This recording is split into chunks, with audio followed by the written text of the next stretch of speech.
Blanquet, je le disais, je vous présentais à l'instant comme un écrivain voyageur, mais c'est bien ce que vous êtes, Paul Blanquet. Et d'ailleurs, j'en veux pour preuve que vous avez fait le voyage exprès pour nous de Dax, pour venir nous voir à Épinal. Merci déjà pour ce voyage que vous avez fait pour nous honorer de votre présence. Alors, on va parler évidemment de vos autres voyages que vous avez relatés dans des romans inspirés de ces voyages. Le dernier en date, La sacrifiée de Yuan Shao. Je prononce bien Yuan Shao, alors je ne prononce pas à la chinoise. C'est le roman d'un voyage en terre chinoise. Vous avez fait ce voyage, mais ça reste du roman. Comment vous procédez concrètement pour écrire? En fait, tous mes romans sont des romans de voyage. C'est-à-dire qu'il se passe quelque chose pendant un voyage. Ce sont les circonstances qui vont guider les pas, qui changent l'itinéraire. Et en l'occurrence, par exemple, en Chine, il y a des bébés qui sont abandonnés sur la route. Et j'y ai assisté un jour, il faisait froid, le bébé était gelé sur le trottoir. Et vous savez qu'en Chine, comme dans beaucoup de pays de cette zone-là, il ne faut surtout pas intervenir dans ce genre de situation, sinon vous pourriez être inculpé pour entrave à 1000 choses. Donc voilà, je m'étais un peu écarté, puis j'ai assisté à l'événement, et les passants qui, eux, traversaient la rue ne s'intéressaient pas du tout à ce bébé. Il a fallu que la milice vienne pour qu'effectivement la chose redevienne, la rue redevienne, je veux dire, normale. Donc de ces faits-là, j'en ai fait un roman, La sacrifiée de Yuan Shao. Voilà. Oui, parce que c'est pas vraiment ça que vous racontez dans le roman. On est dans quelque chose de complètement construit par votre imagination. Parce que l'occidental ne peut pas imaginer qu'un jour, on se débarrasse d'un enfant-fille, parce que la fille, là-bas, on ne doit pas... C'est un problème, je veux dire. En Chine, on doit avoir un enfant, si on est citadin. Voilà. Si vous êtes à la campagne, vous pouvez en avoir 2. L'État l'autorise. Si le premier enfant est une fille. Comme il faut absolument qu'il y ait un garçon dans la famille pour subvenir aux besoins des parents, donc il faut absolument avoir un garçon. Donc voilà, donc les filles, elles sont mal vues, elles ne sont pas appréciées, pardon mesdames, et on les élimine. Alors on les élimine par l'avortement, quand on le sait avant, on les élimine après, comme je viens de l'expliquer, ou alors les mères sont aussi rejetées des familles et elles se suicident parce qu'elles ne supportent plus ce genre d'état. Donc il y a un véritable problème, et la preuve aujourd'hui, c'est que le pourcentage homme-femme en Chine est passé de l'autre côté, c'est-à-dire qu'il manque de femmes pour les futurs enfants, les garçons. Alors, l'héroïne de votre livre, puisque c'est une héroïne, Dominique Dourdan, est une jeune femme européenne qui vient d'atteindre la majorité, une jeune orpheline, elle a perdu ses parents il y a peu. Elle part en Chine à la recherche finalement de son passé. C'est aussi un voyage, une quête des origines, je dirais, votre roman. Oui, c'est ça, c'est qu'il y a quelque chose de sournois dans ce qu'elle a vécu depuis des années. Et on ne sait pas du tout ce qui se passe. Mais vous préservez le mystère. Ah oui, je ne veux surtout pas le dire. Donc il y a vraiment quelque chose qui embête cette vie de s'épanouir de cette jeune fille là.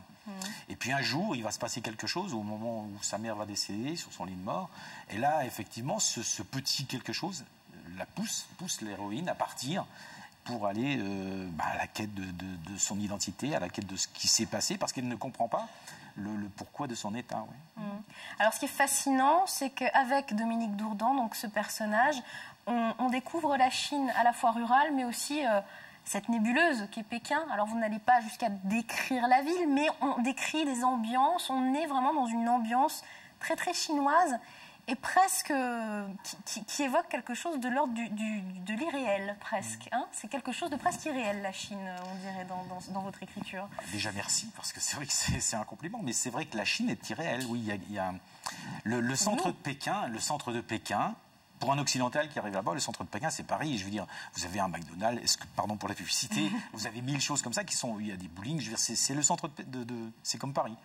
Vous allez sur les extérieurs de Pékin, là, vous commencez à prendre beaucoup de retard. Et puis vous partez en campagne, vous prenez un siècle, voire 2 siècles. Je veux dire, j'ai fait des moissons là-bas comme mon arrière-grand-père a dû les faire. Je veux dire, on rencontre des gens qui vivent dans des baraques en briques. Vous savez, la fameuse brique rouge que l'on connaît là-bas, qui n'est pas cimentée. Et pourquoi les briques ne sont pas cimentées sur les petites maisons chinoises? C'est que les autorités peuvent très bien venir expulser la personne. Donc ils démontent la maison, ils enlèvent les briques et ils vont la reconstruire un peu plus loin. Donc la Chine, oui, elle est fabuleuse par ce côté-là. Donc je ne dépeins pas les monuments, je ne dépeins pas la géographie. Non, pas du tout, on est dans la vie quotidienne. Mais dans la vie, je veux dire, j'aime bien les rencontres, le côté positif des rencontres qui vous font ouvrir les yeux. Oui. Il y a une écriture qui est très journalistique, en fait. Pas dans le style, mais votre manière de retranscrire ce que vous ressentez est quelque chose de très journalistique, finalement. On sent quand même votre métier, quoi, hein, qui est le métier de journaliste. Qu'est-ce que vous en pensez de ça? Le côté témoignage, je veux dire, rapporter quelque chose, de faire partager une émotion, un événement, ça, moi, c'est quelque chose que j'aime bien faire. Je pense qu'on fait bien ce que l'on aime bien faire. Hein. Quand on s'oblige à faire quelque chose, on le fait très mal. Donc voilà, oui, je ne sais pas si c'est une écriture journalistique. Ce que je sais, c'est que j'aime bien partager en fait ce côté rencontre, des émotions qui sont au quotidien. Hein. Donc ça, c'est pour La Sacrifiée de Yuan Shao, édité chez Maël Éditions. Le précédent ouvrage se passe au Tibet. Cela s'appelle Om. Alors, je le prononce très mal, en fait, c'est ce fameux Om. C'est le mantra par excellence, voilà, c'est ça. Et alors, qu'est-ce que ça veut dire, justement, Om, dans ces contrées de l'Himalaya, au Tibet?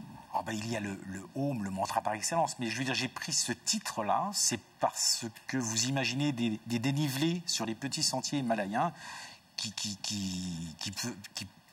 peut vous entraîner sur des milliers de mètres de hauteur.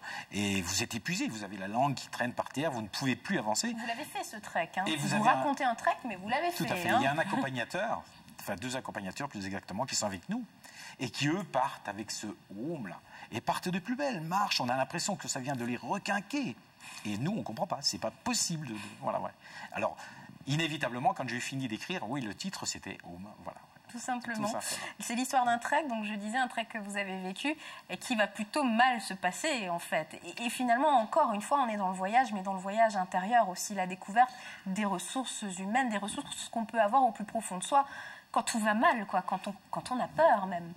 Vous savez, l'humain, quand il arrive aux dernières extrémités de sa vie, vous êtes au bord de la falaise, vous êtes prêt à tomber, en imaginant que c'est fini, quoi.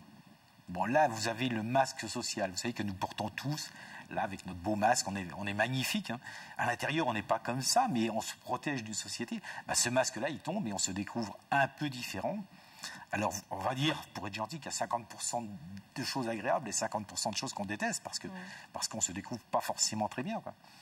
Et c'est ce moment-là que l'on vit à 5000 mètres d'altitude, l'instant où il va se produire un événement, je ne vais pas le raconter, et on va rester isolé 3 jours, en imaginant que c'est fini, qu'il n'y a plus de solution, quoi. Bon, ça se termine bien, puisque je suis là pour le raconter, tout va bien. On ne va pas raconter la fin du roman, mais dans la réalité, effectivement, ça se termine bien. On retrouve vos publications sur un site internet, semelle-de-vent.net, un site que vous avez créé, sur lequel vous proposez également d'autres auteurs. Vous donnez des liens comme ça. Pour vous, ça a été une nécessité de créer ce site, et puis ça part de votre passion aussi, tout simplement, pour l'écrire. Ah oui, à l'origine, semelle-de-vent.net, en fait, pardon, la concurrence. C'était suite à une émission sur FR3. En fait, j'étais semelle de vent.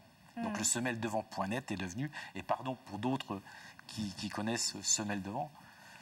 Donc voilà, j'avais fait donc ce site, et puis très vite, vous savez, vous faites un site en tant qu'auteur, et puis ça devient du nombrilisme. Vous voyez vos ouvrages, que vous faites, ce que vous écrivez. Bon.